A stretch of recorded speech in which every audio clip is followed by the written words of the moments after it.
4 वाजता चहा झाल्यावर पद्माबहेन आश्रमाकडे निघून गेल्या.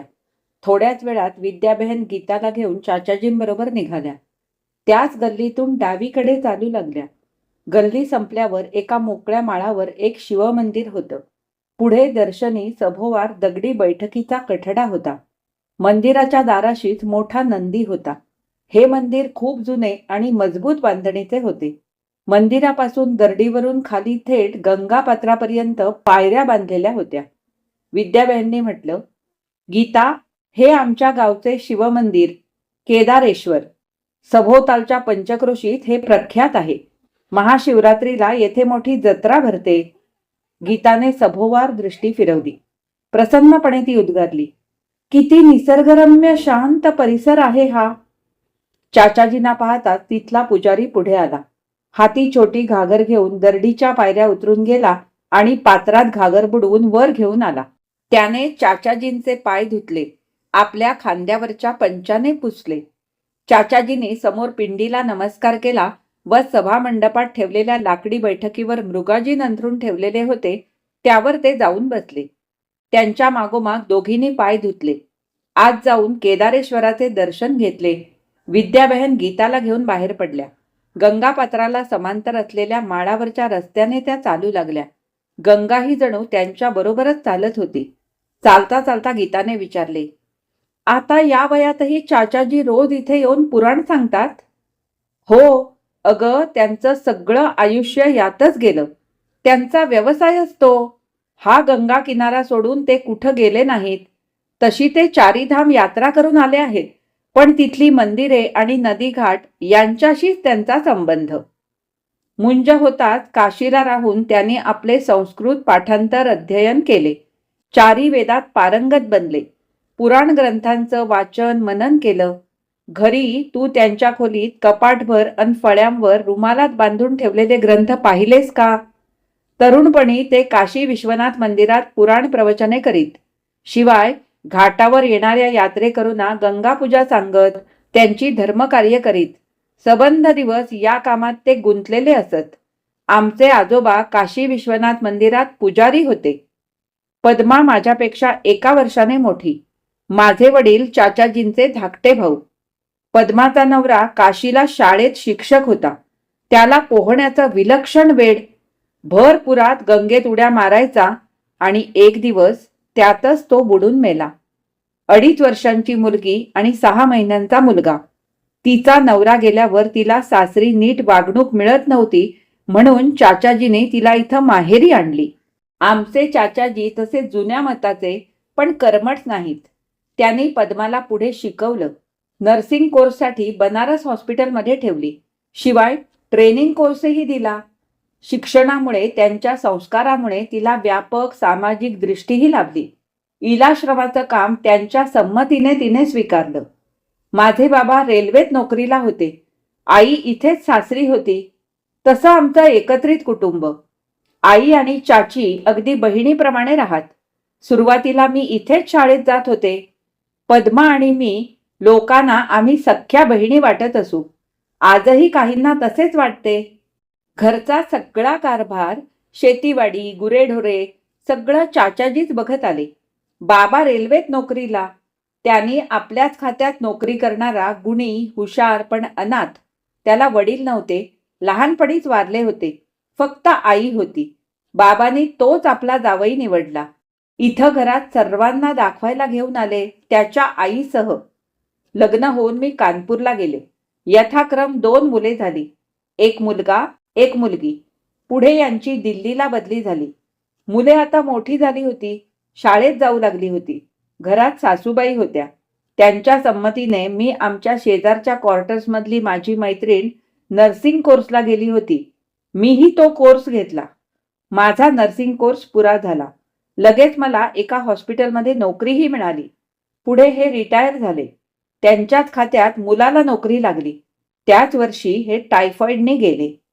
बोलता बोलता रस्ता केव्हा संपला हे कळलंही नाही. विद्याबहेनने म्हटले, आता हा डावीकडे जाणारा रस्ता पद्माबहेनच्या आश्रमाकडे जातो. त्याच्या अलीकडे जी गल्ली दिसते तिथून उजवीकडे गेलं की थेट बनारसचा मार्ग जातो आणि डावीकडे आपली बस आली तो मार्ग काशीकडे जातो. समोरची टेकडी किती रम्य आहे, आपण तिथे जाऊया का? हो, चल ना. आता थोडा वेळ तिथेच जाऊन बसूया. दोघी टेकडीवर गेल्या. विद्याबेननी म्हटले, टेकडीवर हा जो मोठा बेलवृक्ष दिसतो आहे ना, तो आमच्या लहानपणी खूप लहान होता. माझी आणि पद्माची ही आवडती जागा होती. आम्ही रोज इथं येऊन बसत असू. आता हा केवढा मोठा झाला आहे, पारही बांधला आहे. ये, इथं थोडा वेळ बसूया. विद्याबेनच्या पलीकडे ती मोठ्या अदबीने बसली. तिने सभोवार नजर फिरवली.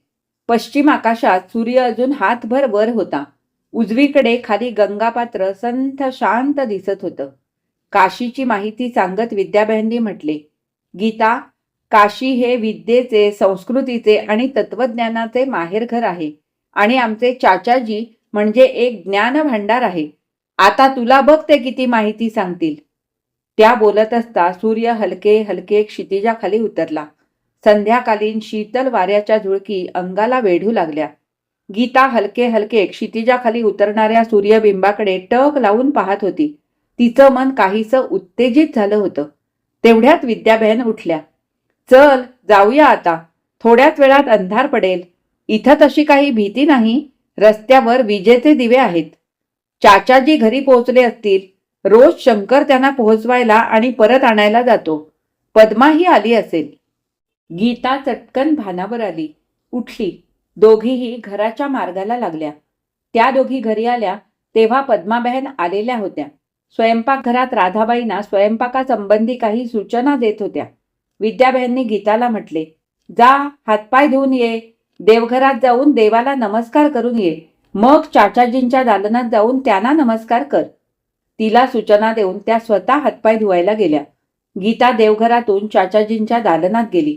चाचाजी आपल्या बैठकीवर शंकराचं काही संस्कृत स्तोत्र म्हणत बसले होते. कोण? गीता, ये. तिने खाली वाकून त्यांना नमस्कार केला. त्याने आशीर्वाद देत म्हटलं, बैस. ती बाजूला मोठ्या मर्यादेने बसली. त्यांनी म्हटले, गीता ना तुझं नाव? हो.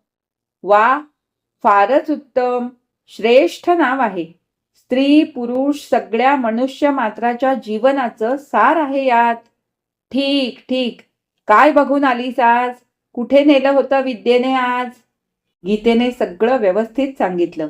त्यांनी म्हटले, काशी पाहण्यासारखी आहे. अनेक दृष्टींनी तिचे मोठे महत्व आहे. विद्याबेनजी मला काशीला नेणार आहेत, दाखवणार आहेत सगळं. अवश्य जाऊन या. विद्याबेनजी म्हणाल्या, आपण काशीला विश्वनाथ मंदिरात बरीच वर्षे होता. अगं, माझी उभी हयात तिथेच गेली. आता आपण प्रवचनाहून थकून आला असाल. उद्या सकाळी आपल्या सवडीने मला काशीची थोडी माहिती सांगावी. उद्या सकाळी कशाला? आत्ताच सांगतो. आता स्वयंपाक चालला असेल. भोजनाला अजून अवकाश आहे. ते लोडाला नीट टेकून बसले. मग त्यांनी म्हटले, गीता, काशी हे हिंदूवासियांचे एक जुने आणि महत्वाचे तीर्थक्षेत्र आहे. या काशीला वाराणसी असेही म्हणतात. वाराणसी नाव का पडलं? कारण ही काशी वरुणा आणि असी या दोन नद्यांच्या संगमावर आहे, म्हणून वाराणसी. ही काशी गंगेच्या उत्तर तीरावर आहे. ही गंगा भगीरथाने हिमालयाच्या शिखरावरून खाली वळवून पृथ्वीवर आणली असे पुराणात सांगितले आहे. काशी ही अति प्राचीन आहे. तशीच अत्यंत पवित्र मानली जाते. हिचे पात्र सागरासारखे विशाल आहे. हे विद्येचे आद्यपीठ तसेच वैदिक धर्माचेही आद्यपीठ आहे. वैदिक धर्म इथूनच भारताच्या चारीही दिशांना पसरला. या सागरासारख्या लांब लचक आणि विशाल गंगा किनाऱ्यावर अखंड घाट बांधलेले आहेत. एकूण 88 घाट आहेत. एवढे घाट? कुणी बांधले हे एवढे घाट? ज्यांनी बांधले त्यांचीच नावे या घाटांना दिलेली आहेत. हे घाट अलीकडच्या काळात बांधलेले नाहीत. यातले काही घाट राजे लोकांनी, काही घाट धार्मिक वृत्तीच्या श्रीमंत दानशूर लोकांनी बांधलेले आहेत. तू आता गेलीस म्हणजे प्रत्यक्ष पाहशीलच. विद्याला हे सगळे घाट तोंडपाठ आहेत. काशीतला मुख्य देव शिवशंकर, त्याला इथे विश्वेश्वर किंवा विश्वनाथ म्हणतात. काशीला लोक येतात ते या विश्वनाथाचं दर्शन घेण्यासाठी. काशीत तशी अनेक शंकराची मंदिरे आहेत. जागोजाग आणि घरोघरी इथे शंकराच्या पिंड्या आहेत. इथला प्रत्येक दगड खडा म्हणजे कंकर हा शंकर आहे अशी इथे सगळ्यांची भावना आहे. आता इथले प्रमुख विश्वनाथाचे मंदिर हे मूळ प्राचीन काळातले मंदिर नाही. गीताने मध्येच विचारले, प्राचीन काळातले नाही म्हणजे? म्हणजे असे की दिल्लीच्या औरंगजेब बादशहाने प्राचीन मंदिर उद्ध्वस्त करून त्या जागी मशीद उभारली. पण ते मंदिर उद्ध्वस्त केलं तेव्हा भक्तांनी मूळ विश्वनाथाची पिंडी तिथून हलवून गुपचूप तिथल्याच एका विहिरीच्या पाण्यात बुडवून ठेवली. हे सगळं लक्षपूर्वक ऐकत असलेल्या गीताने कुतूहलाने विचारले, मग हे नवीन मंदिर बांधले? हो. पुढे 18व्या शतकाच्या अखेरीस इंदूरची राणी अहिल्याबाई होळकर हिने आता सध्या जे छोटे मंदिर दिसते ते बांधले. त्या विहिरी नजीकच आणि त्या विहिरीतून ती पिंडी काढून त्याची यथाविधी प्रतिष्ठापना केली. ते बोलत होते तेवढ्यात विद्याबेन आत आल्या. चाचाजी, तुम्हाला आता चांगला श्रोता मिळाला.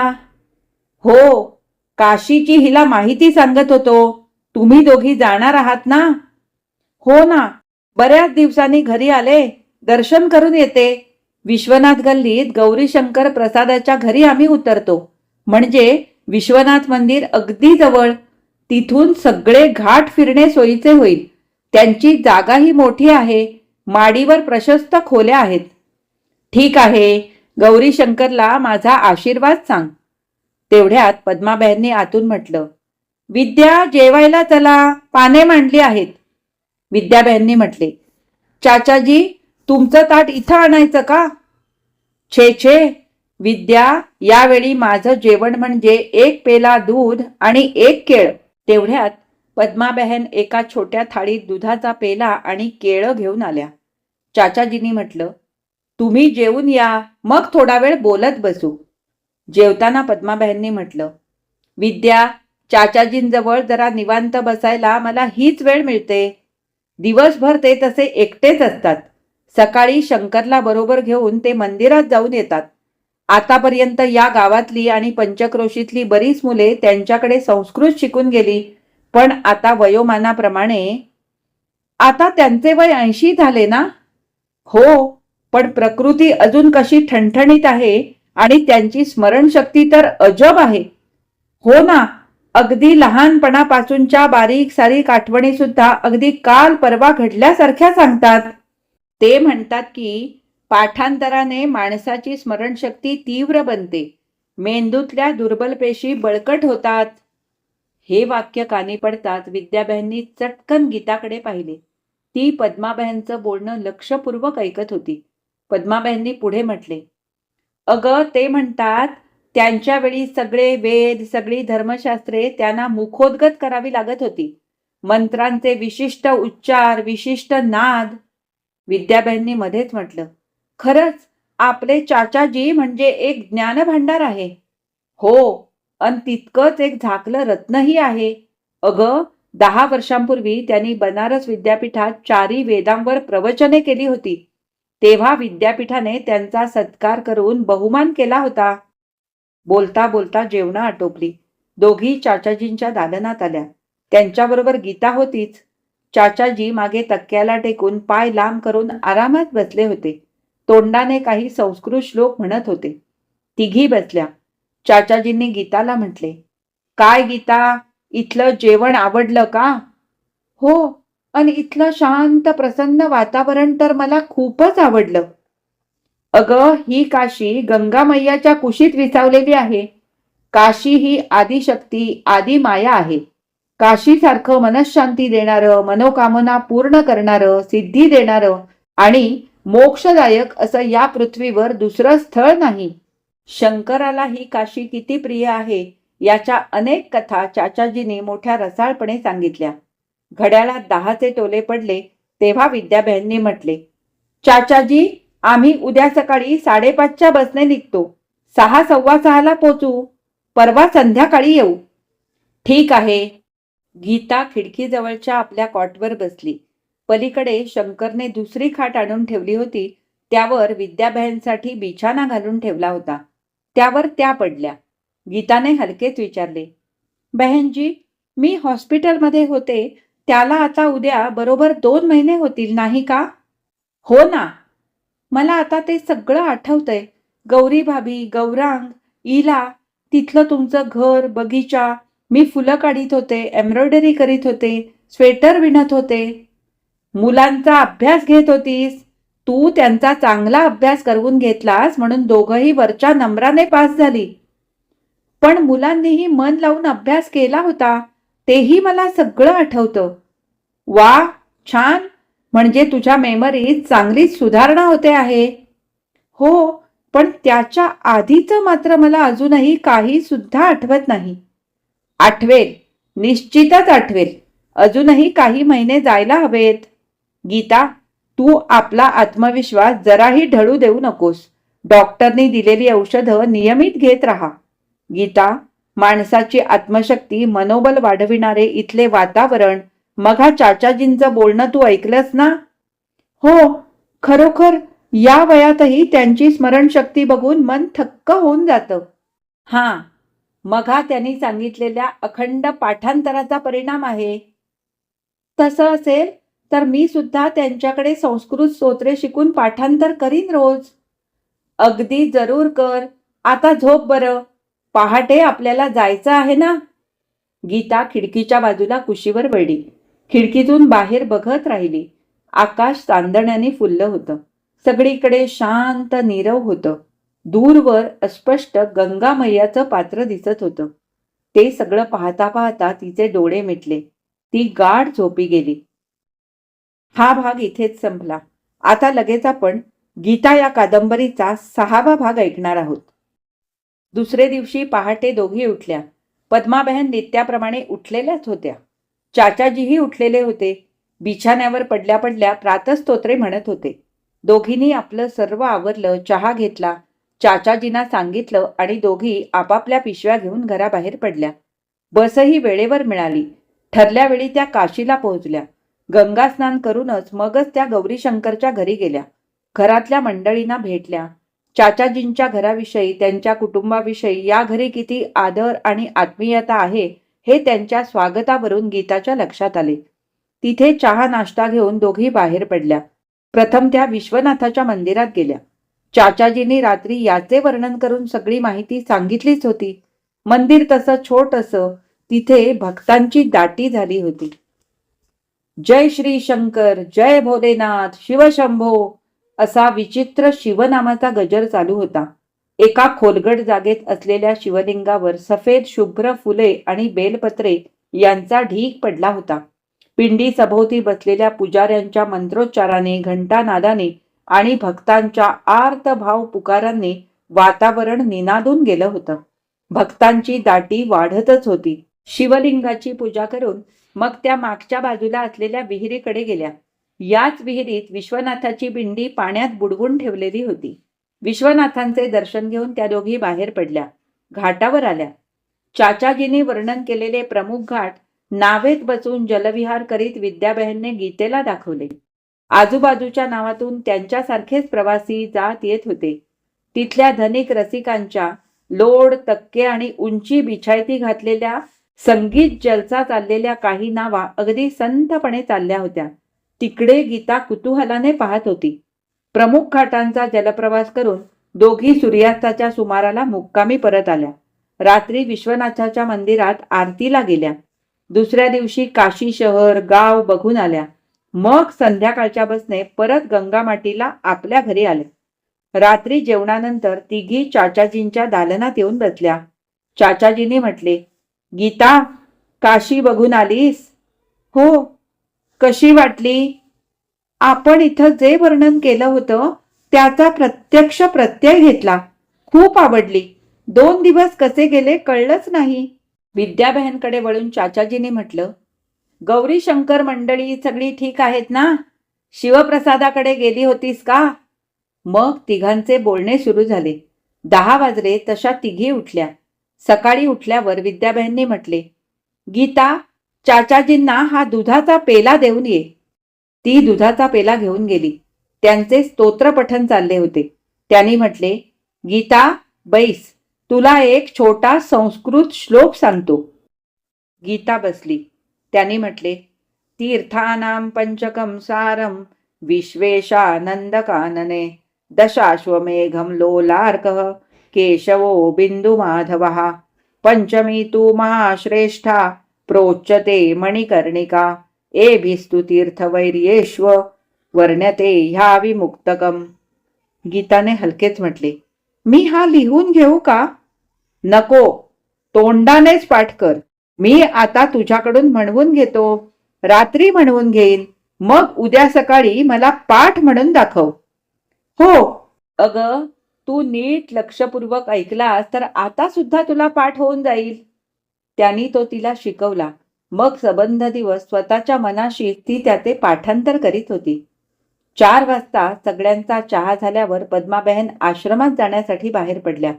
त्यांच्या मागोमाग 4:30 वाजता शंकर बरोबर चाचाजी मंदिराकडे प्रवचनासाठी गेले. त्यानंतर गीताला घेऊन विद्याबहेन बाहेर पडल्या. पायऱ्या उतरून रस्त्याला लागल्यावर त्यांनी म्हटले, आपली ही शेवटची गल्ली.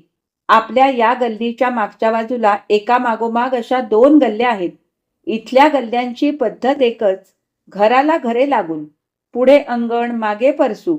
इथली सगळी वस्ती तशी चांगली संस्कारी आहे. गीताने म्हटले, आपल्या या गल्लीच्या टोकाला दाराशी क्रॉस दिसतो आहे, ते घर ख्रिश्चन कुटुंबांचे असणार. हो, तिथे डिसिल्वा कुटुंब राहतंय. मिस्टर मिसेस दोघंही इथल्या मिशनरी स्कूलमध्ये शिक्षक आहेत. शिवाय मिस्टर डिसिल्वा चर्चमध्येही काम करतात. त्यांना 2 मुलं आहेत. तशी ख्रिश्चन वस्ती आहे का काशीत? अगं, भारतातल्या सगळ्या लोकांची इथं काशीत वस्ती आहे. बंगाली, तेलगू, कन्नड, तमिळ सगळ्यांच्या विविध वस्त्या आहेत. असं? गीता, काशी हे अख्ख्या भारताचे एक जुने पवित्र तीर्थक्षेत्र आहे ना? त्या दृष्टीने बघितलं तर काशी हे अख्ख्या भारतीयांच्या एकजुटीची एक वसाहत आहे. या गंगा मातेने आणि विश्वनाथाने या सगळ्यांना भक्तीच्या उच्च संस्कारांच्या समभावाच्या एकाच धाग्याने एकत्र वेढून टाकलं आहे. बोलता बोलता दोघी केदारेश्वर मंदिरात पोहोचल्या. तिथून टेकडीकडे गेल्या. त्यांना तसा उशीरच झाला होता, कारण रस्त्यात विद्याबहेनला कुणी ना कुणी भेटत होतं. कुशल समाचाराची देवघेव होत होती. घरी येण्याचं आग्रहाचं निमंत्रणही मिळत होतं. विद्याबहेन आता रोज दुपारच्या चहानंतर गावात आपल्या जुन्या परिचितांना, स्नेही मंडळींना भेटायला जात होत्या. गीताला घरी एकटं वाटू नये, शिवाय तिला आता काही दिवस तरी इथे ठेवायचं आहे. तेव्हा इथल्या वातावरणाशी ती परिचित व्हावी, रुळावी, असा त्यांचा गीताला बरोबर नेण्यात हेतू होता. तिची ओळख करून देताना त्या म्हणत, दिल्लीला माझी एक चुलत नणंद आहे, तिची ही मुलगी गीता. इथली माणसं खरोखरच मोठी अगत्यशील आहेत, याचा गीताला अनुभव येऊ लागला. तिचे मन हलके हलके तिथे रमू लागले. पाहता पाहता 1 आठवडा गेला. त्या दिवशी नित्याप्रमाणे संध्याकाळी केदारेश्वराचं दर्शन करून दोघी टेकडीवर जाऊन बसल्या. विद्याबहेननी म्हटलं, गीता, हा सगळा परिसर काही दिवस इथं राहायला फार छान आहे, नाही का? हो ना, इथं मनाला किती शांत प्रसन्न वाटतं. पद्माबहेनला, चाचाजींना आता तुझा लळा लागला आहे आणि चाचाजींना तर तुझा मोठा विरंगुळा आहे. हो, त्यांनी मला खूप जीव लावला आहे.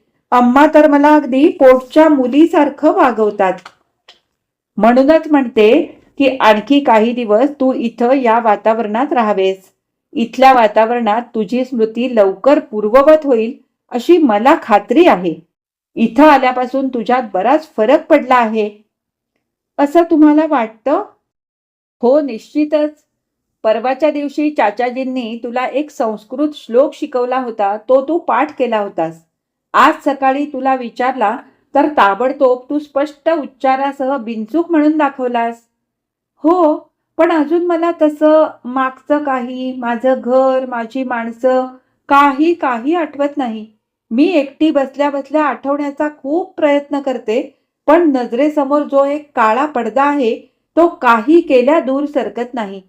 त्यामुळे असं वाटतं की या अशा विचित्र अवस्थेतून मी कधी बाहेर पडणारच नाही का? तसं असेल तर तुम्हा सगळ्यांना माझ्यामुळे त्रास. कसलं हे माझं जिणं? त्यापेक्षा तिचा स्वर दाटला. डोळ्यातून अश्रू ठिपकू लागले. विद्याबेननी तिला आपल्या जवळ घेतलं. तिचं मस्तक थोपटीत म्हटलं, वेडे, प्रयत्नांती परमेश्वर भेटतो. तो भेटण्यासाठी मोठमोठ्या साधू संतांनी 12-12 वर्षे तपश्चर्या केलेली आहे. अगं, इथं सगळ्यांच्या तोंडून ऐकते आहेस ना, की काशी हे माणसांची मनोकामना पूर्ण करणारे तीर्थस्थान आहे. तुझा परमेश्वर तुला इथेच भेटेल. पण धीर धर, श्रद्धा ठेव. ही श्रद्धा विचलित मात्र होऊ देऊ नकोस. गीता, देव निष्ठेचा, अचल श्रद्धेचा, भक्तीचा भुकेला आहे. तुझं मन कमकुवत होऊ देऊ नकोस. मनोबल वाढव. काशीचा हा विश्वनाथ कुणालाही अनाथ ठेवत नाही. चल, शांत हो आता. जाऊया. सूर्य केव्हाच मावळला. गीता शांत झाली. तिने डोळे पुसले. ती उठली. दोघी टेकडी उतरून केदारेश्वराच्या मंदिराजवळून परत गेल्या. आत नंदादीप तेवत होता. आरतीची पूर्वतयारी चालली होती. तिथे थांबून नमस्कार करून त्या पुढे चालू लागल्या. डिसिल्वाच्या दाराशी बाहेर पायरीवर त्यांची 8 वर्षांची छोटी मुलगी रोझी आपल्या फेसाळ पमेरियन कुत्र्याचे लाड करीत बसली होती. विद्याबेनला पाहताच ती चटकन मोठ्या अदबीने उभी राहिली. म्हणाली, good evening aunty. Good evening sister. Vidyaben थांबून तिच्याशी बोलू लागल्या. गीताने कानोसा घेत म्हटले, आत कोणी टायपिंग करतंय वाटतं. मला टायपिंगचा आवाज येतो आहे.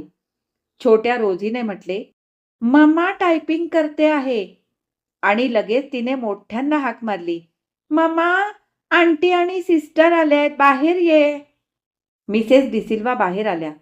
या ना आत. पुन्हा आले की येते. म्हणजे दिल्लीला निघालात? हो, रजा संपली. उद्या जाते आहे. पण आमची ही गीता आणखी काही दिवस इथं राहणार आहे. ती तुमच्याकडे अधूनमधून येईल. हो हो, अगदी अवश्य येऊ दे. मला आनंद वाटेल. मग थोडा वेळ उभ्या उभ्याच बोलणे झाल्यावर विद्याबेन गीतासह निघाल्या. गीता, चाचाजी उद्यापासून रोज सकाळी तुला संस्कृत शिकवणार आहेत असं मघाशी म्हणाले ना? हो, रोज तसं पाठांतर असतंच, पण आता सुभाषितांच्या द्वारे संस्कृत शिकवीन म्हणाले. पद्माबाईंनी म्हटले, त्यांच्याकडे संस्कृत सुभाषितांचा मोठा साठा आहे. इथं आहेस तोपर्यंत शिकून घे. काही वेळाने विद्याबाईंनी म्हटले, गीता, तुला टायपिंगची आवड असली तर मिसेस डिसिल्वा. गीताने मध्येच म्हटलं, टायपिंग? तिने आपल्या डाव्या हाताच्या बोटांची हालचाल केली. विद्याबाईंनी म्हटले, उद्या सकाळी आपण मिसेस डिसिल्वांकडे जाऊ. पद्माबाईंनी म्हटले, उद्या मी आश्रमात गेले की तिथलं एक जुनं मशीन, आमच्याकडे 2 आहेत, त्यातलं छोटं मशीन पाठवून देईल. हिला प्रॅक्टिस झाली की मी घरी येताना हिच्यासाठी टायपिंग काम घेऊन येईन. आमच्याकडे एक टायपिस्ट आहे, त्याच्यावरचा बोजा कमी होईल. हिचं टायपिंग बिल आश्रमात देत जाईल. विद्याबाईंनी हसून म्हटलं, वा, फारच उत्तम. म्हणजे ही गुंतलेली राहील आणि आपणही काही उद्योग करू शकतो असं वाटून तिचा आत्मविश्वासही वाढेल. निश्चितच. काय गीता, आवडेल ना तुला हे? खूप आवडेल. मोठ्या बहिणीकडे पाहत विद्याबाईंनी सुटकेचा निश्वास सोडला. दुसऱ्या दिवशी सकाळी चहा पिताना पद्माबाईंनी म्हटले, विद्या, मागच्या गल्लीत श्रीरंग पंड्या राहतो.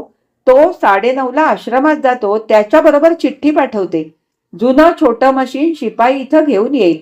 हिला थोडी प्रॅक्टिस झाली की पुढच्या महिन्यात मी नवीन मशीन विकत आणीन. पण आत्ताच एवढी घाई कशाला करतेस? तशी घाई नाही, पण तू हिला एकदा कामात गुंतलेली पाहिलंस म्हणजे तुझं मन निश्चिंत होईल. पद्मा, ज्या क्षणी हिला इथं आणायचं सुचलं त्याच क्षणी मी निश्चिंत झाले. पद्माबाईंच्या चिठ्ठीनुसार टाईपरायटर आला. टेबलावर ठेवला गेला. गीता समोर खुर्चीवर बसली. तिचा चेहरा काहीसा कावरा बावरा झाला होता. बोटे थरथरत होती. त्यांची विचित्र हालचाल होत होती. तिच्याजवळ उभ्या राहिलेल्या विद्याबाईंनी म्हटले, आता सुरुवात कर ना. बरेच दिवस तुझ्या बोटांना प्रॅक्टिस नाही म्हणून तसं वाटतंय. गीताने थरथरत्या बोटांनी सुरुवात केली. हलके हलके ती बोटे स्थिर झाली. टायपिंग सुरू झालं. विद्याबेननी उत्तेजित स्वरात म्हटले. छान छान, आता हलके हलके चांगली प्रॅक्टिस होईल. ठरल्याप्रमाणे रात्रीच्या गाडीने विद्याबेन दिल्लीला गेल्या. या कादंबरीचा 6वा भाग इथेच संपला. आता आपण पुन्हा भेटू याच कादंबरीच्या 7व्या भागामध्ये. आज मी वाचलेले या कादंबरीचे 5 आणि 6 हे भाग तुम्हाला कसे वाटले हे मला कमेंट करून अवश्य सांगा. आवडले असतील तर लाईक करा, शेअर करा आणि जर माझ्या चॅनलवर नवीन असाल तर माझ्या चॅनलला नक्की सबस्क्राईब करून सोबतचं बेल आयकॉन दाबायला मात्र अजिबात विसरू नका. आता मी तुमचा निरोप घेते. धन्यवाद.